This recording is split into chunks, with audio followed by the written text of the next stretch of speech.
Well, it's good to sit here today, and actually, we were talking off camera, getting an opportunity to meet our guests. So today, we have the privilege to sit down Thank you.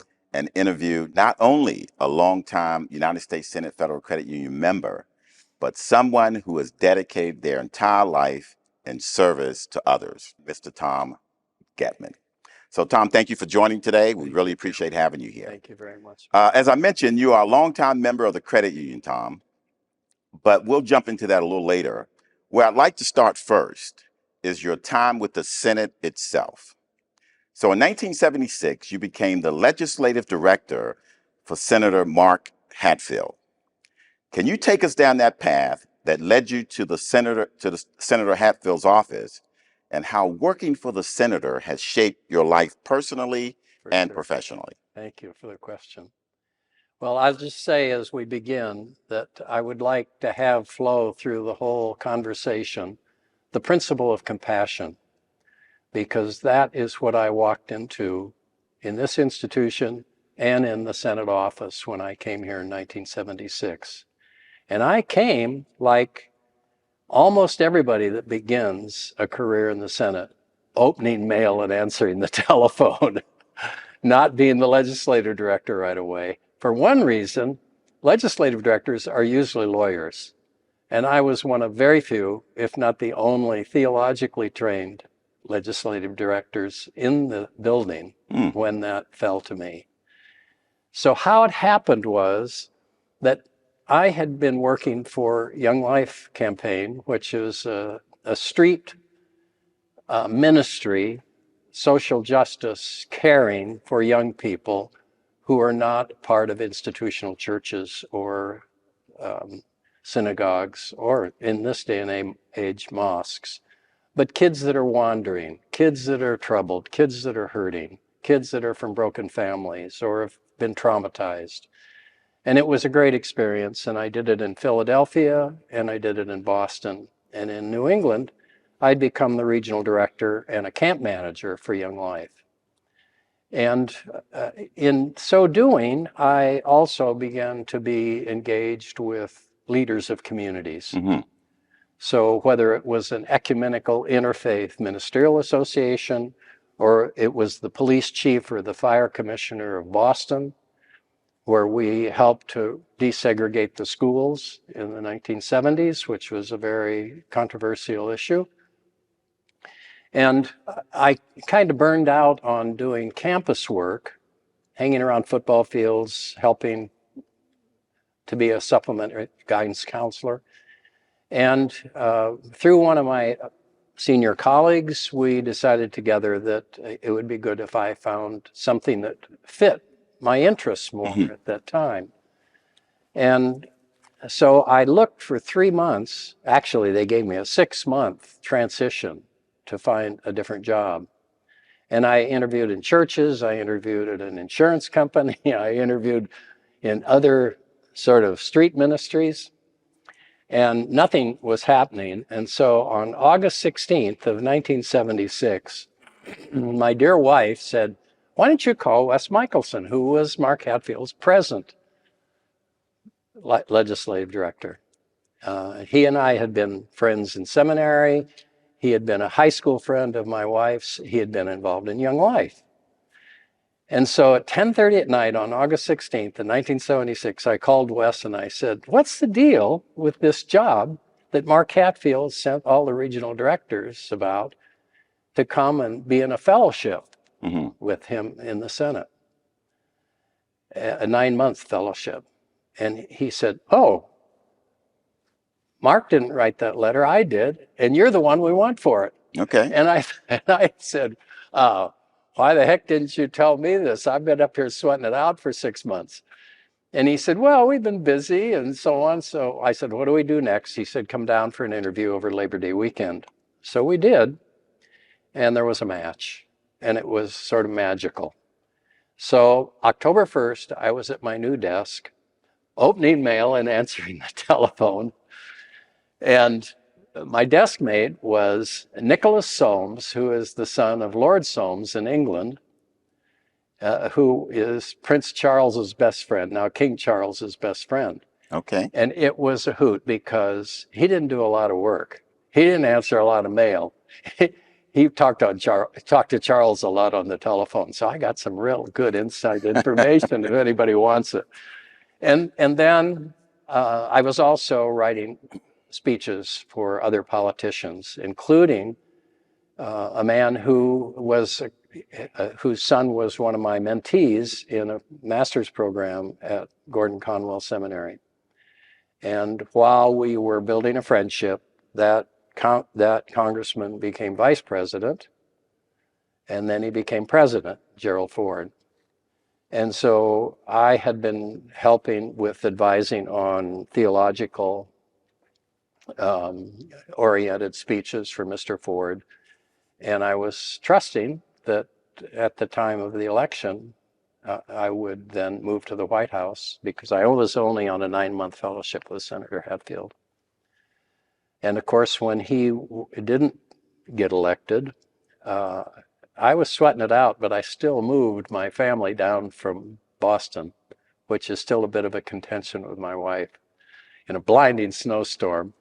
And in the first week of January, the very wonderful chief of staff, Jerry, came to me and he said, "Young man, I think you have a future in the Senate. Would you like to work full time for Senator Hatfield?"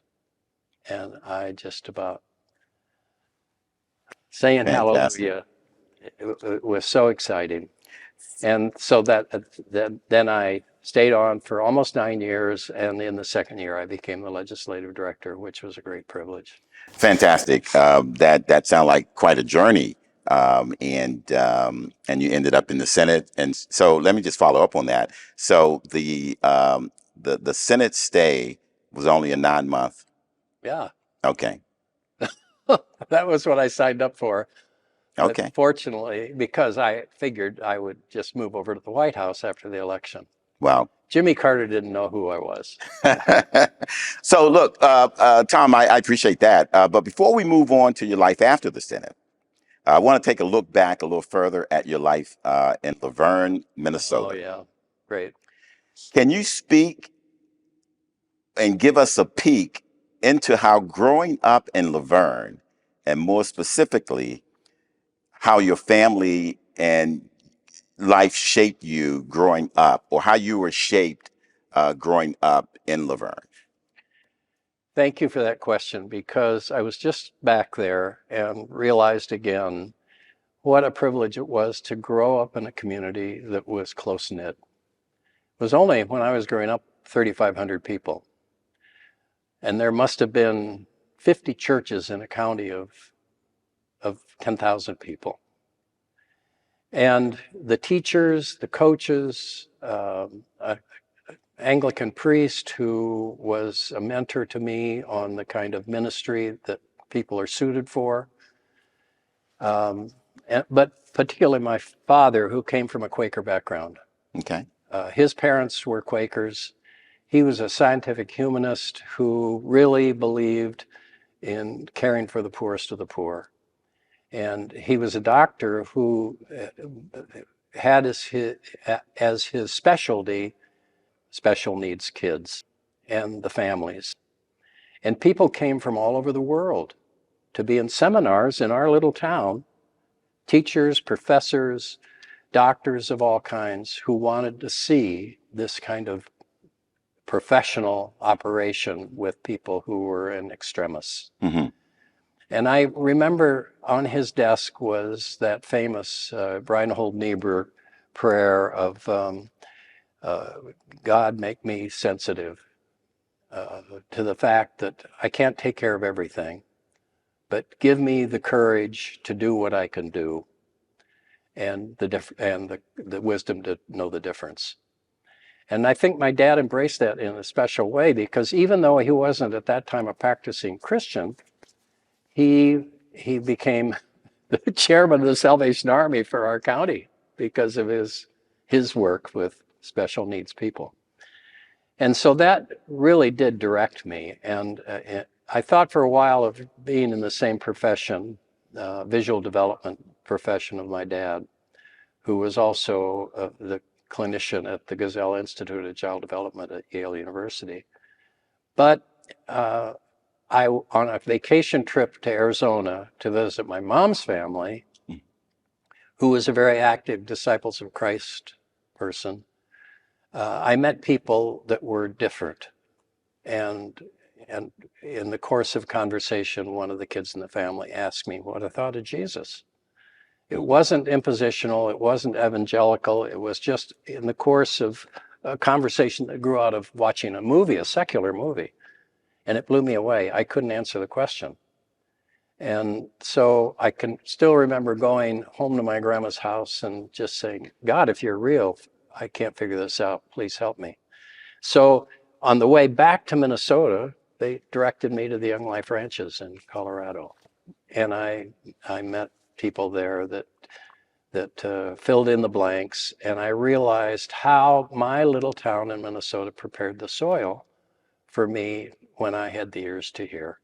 And it's now directed my whole life, because 13 years in Young Life, the incarnational approach to caring for people that my dad showed, the Young Life people showed, is what I carried into the time in the United States Senate and beyond. And beyond. Excellent. And so I kind of want to just stay right on that. You mentioned, and we were talking off camera, I mentioned to you that I was a PK. I grew up in Pentecostal environment. My dad was a pastor. So you attended Wheaton College in Chicago, later received your master's certificate from Fuller Theological Seminary. Right. After you graduated from Wheaton, you started working for Young Life Ministries. Yeah. Can you paint a picture of what life was like for you in this new world and the work you did at Young Life? Oh, that's a probing question, because it touches deeply on family life. And I started being trained for Young Life Ministry when I was at Wheaton. That's why I went to Wheaton College, because those same people that had influenced me in Arizona encouraged me to go to Wheaton College. Okay. And in fact, the lady who was my trainer, along with a gentleman, still is alive and here in suburban Virginia, and my wife meets with regularly. So these people have a long time impact when you do the kind of work together, sort of facing the challenges that we do when we're working with very troubled or needy people, and then come into a situation like we are in this room. And so I spent a lot of time, probably too much time for the good of my family, on high school campuses and traveling to train other people to do this kind of relational work and reach out to the most marginalized kids, as well as the kids that are going to be an influence on others. And so I did that faithfully for 13 years and was an assistant football coach and assistant counselor. And in those days, the prayer in schools controversy was heating up here. And Senator Hatfield was an influence on me even before I came to work here, because he had it right. He said this is the way it should be done, to keep church and state, church and school separate. Let's do it outside the school setting, but have people around who can be a positive influence. So I helped develop that, and I helped with the training of students at Harvard Divinity School and at Gordon Conwell to do it the same way. And we started a master's program that people could take part in. And that's how I came to know and to love the Ford family, Mike Ford in particular, the eldest son. Excellent. And you mentioned a term just a moment ago, relational work and helping marginalized children. And that's just, and that resonates. And it seemed to be a part of your life, certainly after the Senate and all the things that you got involved in. Well, there were some marginalized people here too. Some marginalized people here too. I like that. So I want to move on, and you talked about this a little bit, and I want you to just kind of take a deeper dive into this for us. You developed a relationship with President Gerald Ford during the time you developed a relationship there. Can you talk about that relationship, being with the president's family during the 1976 presidential election? Just kind of give us a peek into that, how that relationship developed, and your being a part of that, and even being a part with his family. It's a very private thing, Hmm. and I haven't talked about it in public before, so I will be careful but very affirming of the fact that the compassion of that family just blew us away as a family. The way we're included. Um, Mr. Ford was a person who was so wise in the way he understood his faith Hmm. and the sacrifices that it required of him. And I'll never forget one night I'd been working on a speech and working in the Lincoln bedroom on a speech I think for a prayer breakfast, actually. And so afterwards, he and I were standing outside the door and going over the details and some changes he wanted. And I very probably impositionally said, Mr. Ford, if I may, can I just offer that in this campaign, Jimmy Carter is stealing your natural constituency. Mm.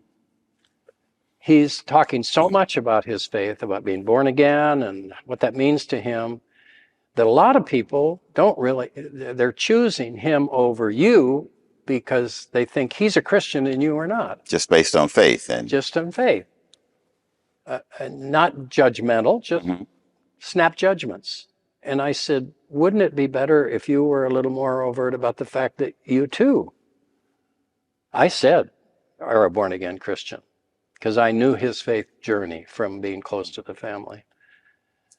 And he said, just in such a kindly voice, he said, young man, I will never use the name of Jesus to win votes. Wow. I am not going to wear on my sleeve the name of Jesus so people will vote for me. He said, because if I make a mistake, and I will make mistakes, it'll reflect on Christ as much as it reflects on me. So no, I won't do it unless somebody asks me. And so the night before the election, Harry Reasoner did ask him, actually, and he gave a very moving testimony. And by the way, Mr. Ford was the first president in history to name the name of Christ in the National Prayer Breakfast. That's amazing. And he did it in a prayer. And he did it in a prayer. That's powerful. And thank you for sharing that. That the president would say, "I would not use my faith Yeah. just to try and win Yeah. votes." May I just add another story? I was at the dinner table one night in the family quarters, and everybody knew by that time that Mrs. Ford was in a particularly difficult situation with some illness. And we were having a very moving conversation at the table, and the telephone rang. Very unusual at dinner time in the White House. Mm-hmm. Mr. Ford got up, answered the phone. It was my wife. And he said, it's for you. So we have some difference of opinion about how that happened, because she, of course, wouldn't just call the White House on a whim or on a need. But she asked me to come home as soon as possible because she was going to have some surgery. Okay. And so I came back to the table, apologized, and didn't finish my dessert. I went upstairs and got my bag. And when I came back down, Mr. Ford said, let's do a prayer huddle. So outside the elevator, there was this circle of prayer for my wife and for the unborn child that she was carrying. And afterwards, Mr. Ford said, now, Tom, don't worry. Everything's going to be all right. We'll continue to pray for your wife and for the doctors. But to assure you, that child's first birthday party will be here at the White House. Oh, wow. So in fact, it was. And the child is named after Mr. Ford's eldest son, Mike. And we got in the elevator and went down, and he had already arranged for a car to be waiting to take me to the airport and put me on the last plane to Boston. So that really showed to me that he was willing to sacrifice in big ways, and that even if it meant that he wasn't going to, and I said to him, because you've done the right thing about uh, making things right with President Nixon and taking that issue off the table. That and the fact that you're not very public about your faith, it could be a challenge for re-election. He said, I don't care. Wow. And it's interesting. And again, thank you for sharing that. These are things you don't read in books. And so, it's very informative just sitting here listening to you, recall those stories and share those stories. It's amazing. And that right there in the White House, the president would ask for a prayer meeting for your wife. Yeah. That's just extraordinary. Yeah, it makes me well up just remembering Wow. the power of it. One other quick story is one evening after dinner, we were going down to swim. And the man in the elevator was the butler that the movie is about. Okay. And Mr. Ford said, his name slips my mind, I'm sorry. He said, why don't you come swimming with us? And he said, oh, Mr. President, that would be inappropriate. I shouldn't come swimming with the President of the United States. Wow. And Mr. Ford said, what do you mean? If these guys can come swimming with me, you can come swimming with me. And he said, I promise you that, and then the gentleman said, well, the real reason is I don't know how to swim. Mm. So Mr. Ford said, I promise you that before I leave the White House, I'll teach you how to swim. Wow. Amazing. Well, I can tell you this. I've never sat with anyone who was sitting at the White House and got a call from his wife while he's sitting with the president. So that I'll tell this story for the rest of my days. Yeah. That I actually sat with someone who received a call from his wife sitting with the president. So and the night before Mr. Ford left the White House, turned the keys over to President Carter, guess what he did? What's that? Took a swimming suit to the butler and took him down the swimming pool and taught him how to swim. Just an amazing story. Thank you for sharing that. And I kind of want to stay and certainly learning some of the faith things and spiritual things with President Ford.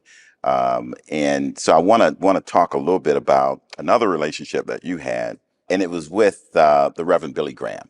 Oh, yeah. Could you tell us a little bit about the influence that had in your life?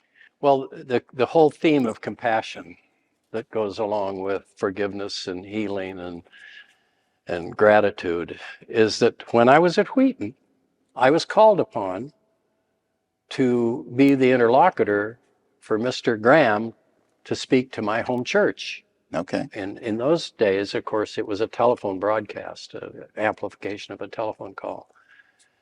And so he had spoken to our football squad meeting, and then I was assigned to stand in a certain place around the gymnasium to have this appointment conversation with Billy Graham.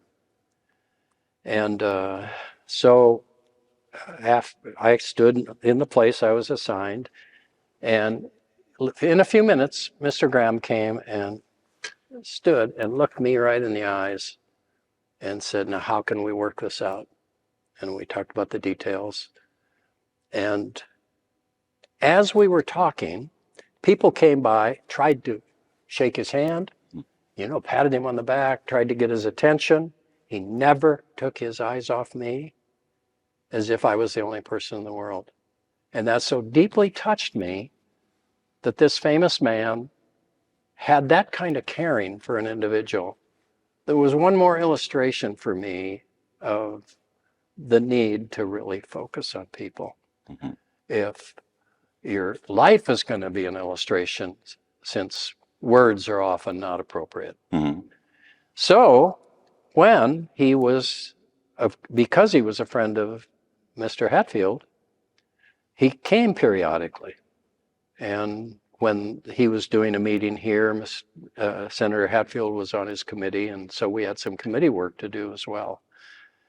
And so I sat in those meetings, and I was able to say to him, I want to thank you for the incredible impact you had on me by illustrating what it means to care for another person Mm-hmm. and to treat that person as the only person in the world.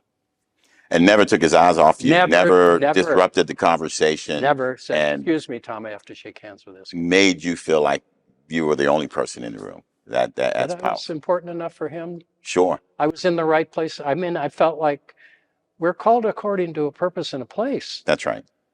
And it may be that we're not special, but at least we're necessary. That's right. No, thank you, Tom. I want to jump back a little to your time at the Senate.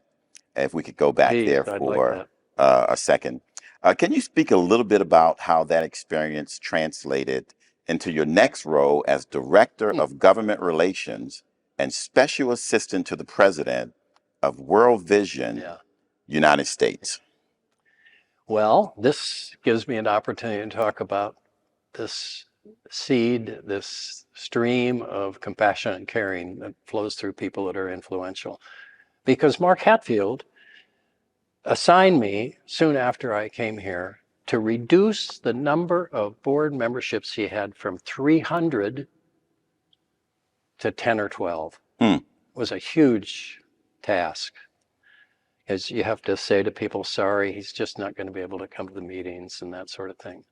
And his three most important board memberships were Young Life, which had also influenced him, World Vision, which he was very active in, and he went to board meetings all over the world, and Willamette University, where his archives are now. And so when he couldn't do those things, he sent me to do them. So I went to Taiwan, I went to Japan, I went to Hong Kong to check the refugee situation. I was the interlocutor for a lot of NGOs that he was trying to hold accountable on financial issues.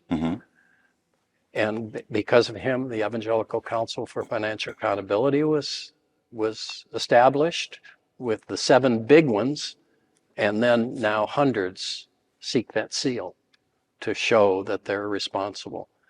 And so he opened the door for me to see the world, for one thing, including South Africa. And he always had me meet up with other board members or directors in these places. He even sent me to Japan to bring back to the room just downstairs, the big Russell Rotunda, the Peace Memorial Museum in Hiroshima. And put them on display so people could see the damage. And Senator Hatfield never once voted for a military appropriations measure, even when he was appropriations chair, because he was part of the observer team that went in shortly after the bomb fell, and he saw the damage that was done. He saw people still writhing in the streets. He and his colleagues gave their food to people that were suffering. And so he opened the door for me to see this powerful work that World Vision was doing around the world. And later, it made it possible for us to be primary participators in the getting rid of Idi Amin, the anti-apartheid legislation, and the George W. Bush's initiative on PEPFAR to make sure that AIDS was attacked properly and solved in Africa, especially through. So that, those kinds of things were interlocked. And so when he wasn't sure he was going to run again for a 5th term, he said to all the senior staff, those of us that were directors and in the committee responsibilities, that if we wanted to get an avenue to the good jobs that were going to be available before the next election, if he didn't run again, that we should take care of business now. Okay. So I started interviewing for other jobs and was offered a job at HHS. And then the World Vision president came and said, we'd like to open a World Vision office here in Washington. Would you find the place and establish a relationship, an official relationship with the U.S. government, with USAID, the Office for Disaster Assistance, etc. And it was a great privilege, and that's what I did. Impactful work. I'll just stay right there with World Vision. So your next role with World Vision took you to the Middle East. That's right. More specifically, directing programs in Jerusalem, the West Bank, and the Gaza Strip. Yeah. Can you speak about those relief and development projects, as well as advocating for peace in the region? Yeah. Well, they go together, obviously, and I turned gray there for one thing, and I learned that there was no progress to be made unless there was interconnectivity, where Muslims, Christians, Jews worked together to ameliorate the pain that was going on in both peoples. Israel was on a suicidal course. Palestinians were suffering greatly because they were constantly being challenged, moved, homes destroyed, people killed on both sides. And one of the most moving experiences that was an illustration was that I was taking a supply of relief goods into Hebron, which was closed tightly with a ring around it of tanks and everything. When Ariel Sharon went to the Haram al-Sharif, the Temple Mount, and a lot of people were killed there, and then the next day there was conflict all over the region, and so it just shut down. But we had staff people, and the Christian Peacemaker team was there that we were working closely with. So I worked with some of my Jewish friends and Muslim friends to see if we couldn't get a relief convoy in for our staff people at least. And I went alone, and I was driving the Jeep, the van, down the hill into this place that had been closed off tightly. Okay. And Palestinian storekeepers barred from their own stores and everything. And suddenly this big soldier came up to me and put a gun right in the window, right in my face, and he said, "Shalom." And I said, "Sir, don't say peace to you, peace be unto you, with a gun in my face. Would you please put your gun down?" So he did, and then he said, what are you doing here? And I said, well, I'm delivering relief goods for people in need. And he said, well, that's probably just for Palestinians, right? I said, no, it's for everybody that we're working with here. And he said, I'm in great need. Can you help me? I hate what I have to do. Please help me. And I realized that there was equanimity in all the suffering people of the region.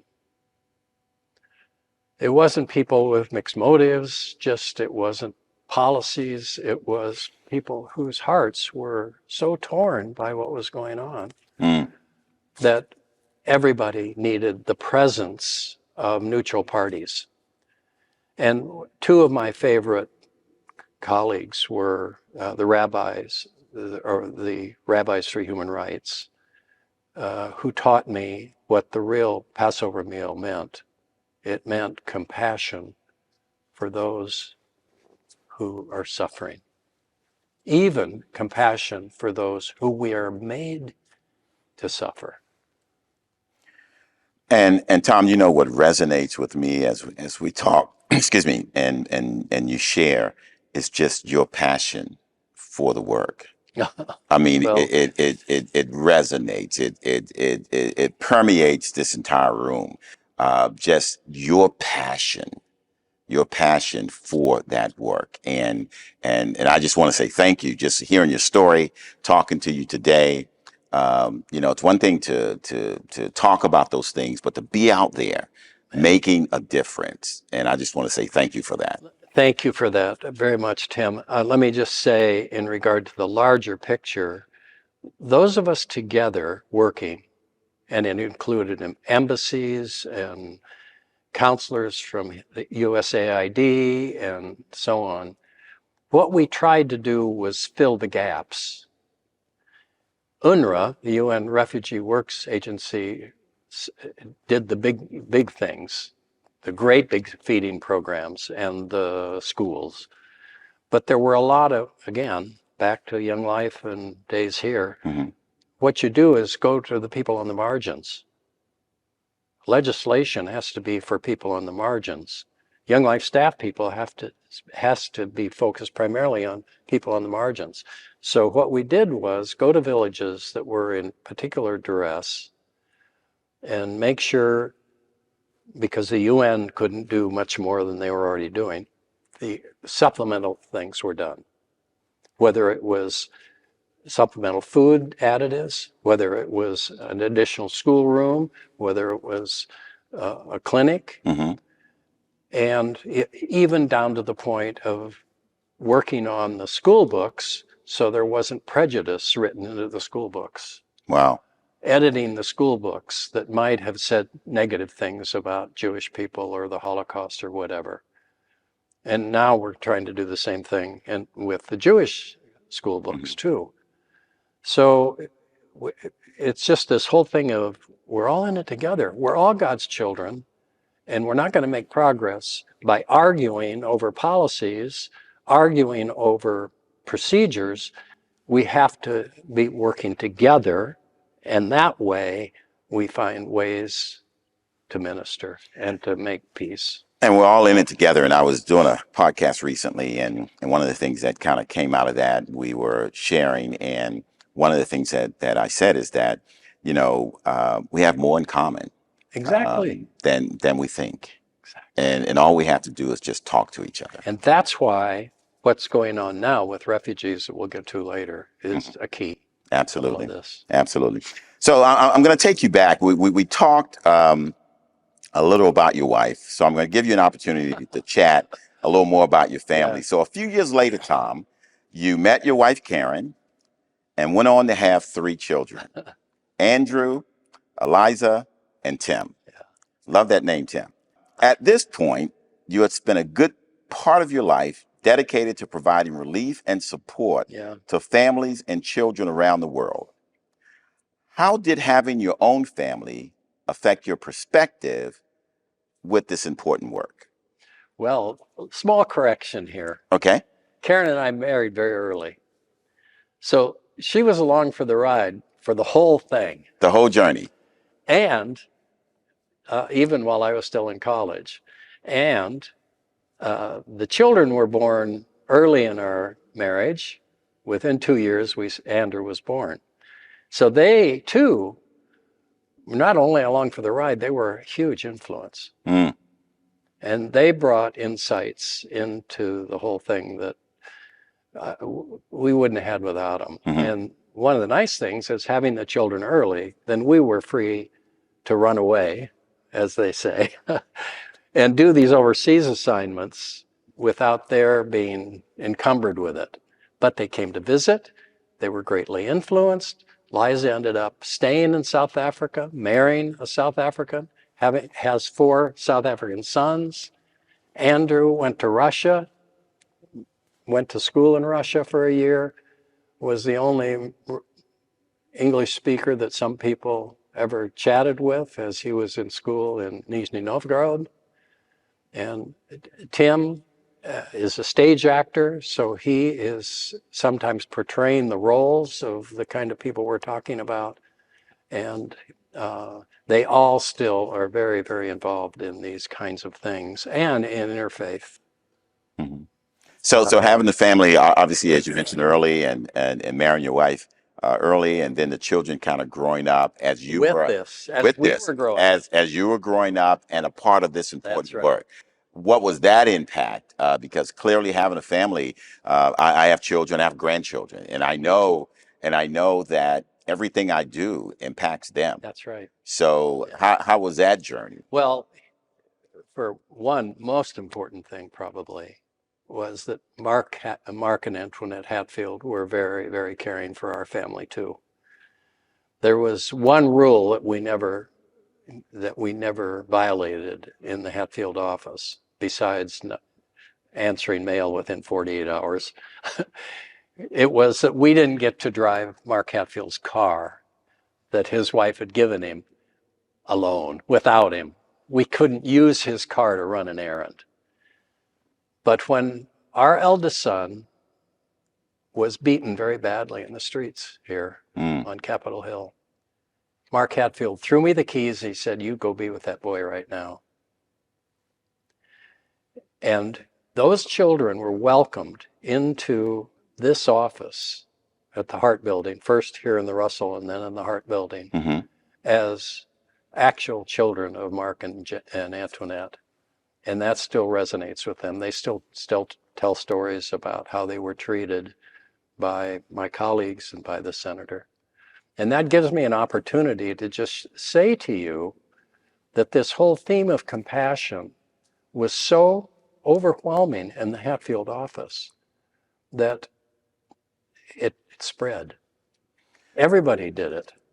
And he treated us, even when we made bad mistakes, as his own children. Wow. So the senator handed over the keys. Isn't that something? Wow. One other time he let me drive it when we were taking Mother Teresa to the White House. Okay. Okay. Taking Mother Teresa to the White House. Tell me a little bit about that. Well, we really struggled when we Okay. found out that she was coming to spend a morning in the office in the Hart Building. What do you do with Mother Teresa? Do you invite all your friends in to have breakfast with Mother Teresa? Do you have just a private time with her? hmm So we decided after some prayer that what we would do is have a Russian Orthodox clerk typist, a Jewish committee staff person, an evangelical intern, and a Mormon staff person. Okay. Pray for her. Have a prayer in their own language, Wow. in their own tradition. And so we were sitting, all 30 of us in the, yeah. No, we were here. We were here still in the Russell, upstairs on the fourth floor. And so we had this prayer time, and then there was this stunned silence in the room. And she looked around at every person, about 30 of us, jammed into his office upstairs. hmm And she said, "That's very nice. I don't think anybody's ever done that for me before. Wow. That is very special. But don't think you're off the hook for doing something nice for me. If you really want to prove your love for God, sell everything you have and give it to the poor." Wow. Wow. So she stayed with what she believed. So afterwards, of course, we thanked her and said we were going to do our best to do what we could do, hmm what we're called to do. And so I said to her aide, I said, "Can I take her bag now because we have this appointment with the Reagans?" And she started to laugh at me. She was laughing uproariously like we did earlier. And she said, I said, "Did I say something stupid? Why are you laughing at me?" She said, "No, it's just that Mother Teresa doesn't have a suitcase. All she has is that little bundle that she carries herself. That's an extra sari, a little bowl she can wash in if there's not a sink, and her toothbrush." Wow. I didn't ask about if there. Well, Tom, I can tell you this. Okay. I'm learning so much and I'm really enjoying the Thanks. conversation. And Thanks. that's the Me way I too. look Me at too. this, as a conversation. And thank you for sharing those Yeah. parts of your life. Tom, your final role at World Vision was as an executive director for international relations. Yeah. You worked intricately with the UN, World Council of Churches, and numerous non-governmental organizations in a global effort to provide aid, Yeah. relief, and refuge worldwide. What were some of those things, Tom? The biggest challenges and victories during that time? Ooh, well, I think PEPFAR was one of the big ones, big victory. Another was the team effort around apartheid, South Africa, the hearings, the sanctions, the law in 1985 and 86. That has to be a topper, along with the sanctions legislation that preceded it against Idi Amin's terror in Uganda. And that all happened because of personal relationships too, that the challenge was made. And the senator, putting people at risk again out of compassion, had to have special Secret Service protection because Idi Amin, when he was kicked out, threatened his life. And so we went through really a kind of a scary period. But that held, and we had other engagement with with both South Africa and with Uganda that have given us relationships to treasure and things that have been accomplished. So those were some of the real highlights. All of the legislation around the health, the research in health sciences that Senator Hatfield accomplished were another really big thing, especially here in this country. Okay. And you see it when you go to different places in the world. The hardest things were to see the struggles between leaders and countries and people, when people like Kenneth Kaunda and Nelson Mandela would step down. There are others that just seize the power and milk it for all they've got. And that was particularly true in Somalia and in now in Uganda and in Sudan. So those are some of the failures. Okay. No, thank you for sharing that, Tom. So as we begin to wind down, you retired from World Vision in 2009, Right. but your work to address the worldwide refugee crisis is stronger than ever. Yeah. Can you speak to your current initiatives in addition to your work with Good Neighbors and Lutheran Social Services? Yeah. It's my wife that's carried the heavy load in terms of the Capitol Hill Friends, which is a great model, again, of people of all different faith backgrounds coming together and not arguing over creeds, but doing stuff like 110 families being received and established.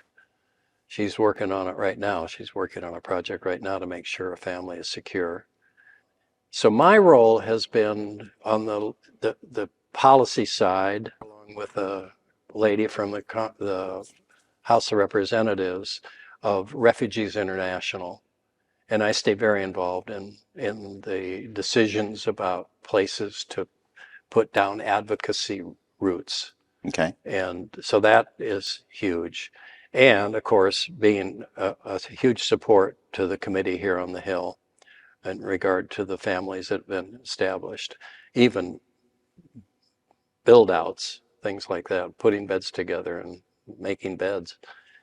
And then the other thing has been continuing to work here. And I spend a lot of time here being available to staff members, to senators, in regard to their having an eyewitness to some of these things. historically about how we managed the South Africa thing and how that fits with what we're doing today on other countries, as particularly in the Middle East. So just staying connected and certainly with the Senate community and Yeah, providing history. right. I'll sit here today and call you a historian Well, yeah, because that yeah. information is just so valuable. During COVID, I visited every office in the Senate. There wasn't much going on. People like to have somebody come and have a chat. So that was Absolutely. a real privilege. And I brought some information that I think is beginning to take root Okay. now in some policy Excellent. discussion. So I mentioned, Tom, in the beginning that we would make a full circle back to the Senate and to the United States Senate Federal Credit Union. We're doing this interview in the Russell Building, which was the original location of our credit union, Yeah, our first branch and headquarters. You would have visited that original branch to open your account when you worked for Senator Hatfield that's right. many, many years ago. You still have that original account number today. So, first, thank you for being a member. Pleasure. Secondly, what inspired such loyalty, and how has the credit union played a role in your life over the past 40 years? Well, thank you.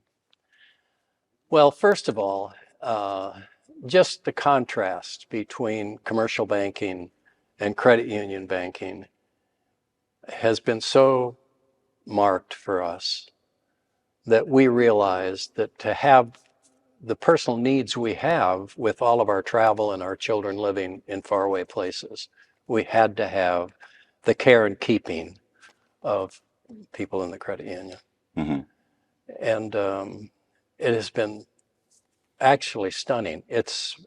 I don't think there's any other institutional relationship we have, except maybe the church, but in a completely different way that's practical on the ground, caring for the person directly. And this will help you to understand what it means to our family. And this I just got from my daughter Eliza, who's a priest in England in a chaplaincy.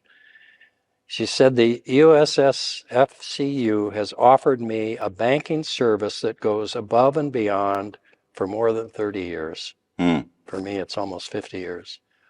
It was so reassuring to know that Greta Brown was available in email or at the end of the telephone line when I was thousands of miles away living overseas. She has been patient and kind to all of us, but especially to our dad. So that kind of wraps it up because there's nowhere else you get this kind of service. Wow. That's a remarkable note, and thank your daughter. We try and live that every single day. It doesn't become something that we think is a feel-good thing or nice to do. It becomes a philosophy. It becomes who we are at our credit union, and hopefully you and your family have seen that over the years. And you mentioned Greta Brown. We talked about Greta off camera before we got started. Greta has been with the credit union 42 years. Almost as long as me. 42 years. And recently she sent a message saying that she wanted to chat with me about perhaps retiring. I haven't returned that call yet. I don't want to return that call. We just appreciate Greta and the entire branch. And again, you started when we were here in the Russell Building, and you've seen, hopefully over the years, that it's more than just a motto of people helping people. Yeah. We really believe that, and we want to live that. Absolutely. So thank you for sharing that, Tom. I really appreciate that. So Tom, again, I just want to say thank you for taking the time out of your busy schedule to sit down with us to have this conversation. But I want one last thing before we wrap up. If you could speak to a young Tom Getman, just starting his role in Senator Hatfield's office, or any Senate intern or staffer listening or watching, what advice, Tom, would you give them? Oh boy. And what advice would you give a young Tom? Yeah, well, I've thought a lot about that, and if you don't mind, I have a little list here. Okay. This is in addition to getting the mail answered in 48 hours. Gotcha. My first suggestion to a young Tom or a young Tim or anybody else is expect surprises each day. Forrest Gump-like. You don't know who's going to walk in your office. An angel unaware. For me, that was a little known black leader who called from downstairs in the Hart Building and said, "Can I have some time to have a briefing?" I said, "Well, sir, have you made an appointment?" Sort of it was after I'd become a legislative director, so I was a little prideful, and thinking I was more special than I was. I said, "Come up, I'll give you 15 minutes. I've got a very important appointment in a few minutes." And so he came up, and it was a delightful conversation, and it was fun, and I realized that this guy was going somewhere. And an hour and a half later, when Desmond Tutu left, I had to apologize for being rude to him. Wow. And he became one of my main mentors ever after. The next day, we had a lunch for him in the foreign relations meeting room, and he invited us to come. So 2 years later, the president's backup plane, the Cadell, went with 3 senators and 12 staff people and a flight surgeon, and we went to 7 African countries, but focused on South Africa. And then he said to me, "Why don't you come back and with your family, and I'll help you have a tour of the country." And we ended up going to one of his daughter's weddings, and she's still a friend. She stayed in our home recently. Wow. So you never know. Expect surprises each day and be ready for angels unaware. And it might be a Desmond Tutu. Secondly, welcome the stranger. That goes right along with this. Thirdly, be on a caucus team. Not I and me, but we and us. We had a rule in the office, I'm sure it's still true with Jeff Merkley, because Jeff was an intern in our office when I was working there. Never start a letter with I. Always start a letter with thank you. And always in our efforts, share the successes as well as bolster each other in the failures by being we. And we had the beauty when I was here of being able to do that across the aisle. And the Republicans were a different kind of Republican. They were what we called Rockefeller Republicans or Lincolnian Republicans, who were living with the sort of compassionate principles that we were talking about. Fourthly, illustrate the truth rather than speaking it when possible. Do it with our lives, whether it's a pop-in visit in the state, whether it's making sure that you're listening to the person's needs and build a relationship with them. Be incarnational, like we were talking about. Okay. And then still, where you are, start where you are, even if it's opening mail. Start where you are and do the little bit you can do, and the more opportunities will come. Fill the role with your particular gifts. No one else in the world can do it. You may be the only compassionate voice that a person will hear. You may be the only really focused person that they're ever going to have. And then I think, read a psalm every day. Read a psalm every day. You mentioned about, and thank you for sharing that. I think that can apply to all of us, but certainly as we start out. And you mentioned Desmond Tutu. The old adage to be being careful of how you entertain strangers. You may be entertaining angels unaware. Right. So thank you for sharing that. I've really enjoyed this, Tom. Thank you. Again, I Me could too. go on and on. You really kind of kind of piqued my interest in a lot of different areas as you spoke about your life. And hopefully we'll have an opportunity to do this again. Feel free. And I really certainly appreciate it, sir. Thank Thank you you so very much. much.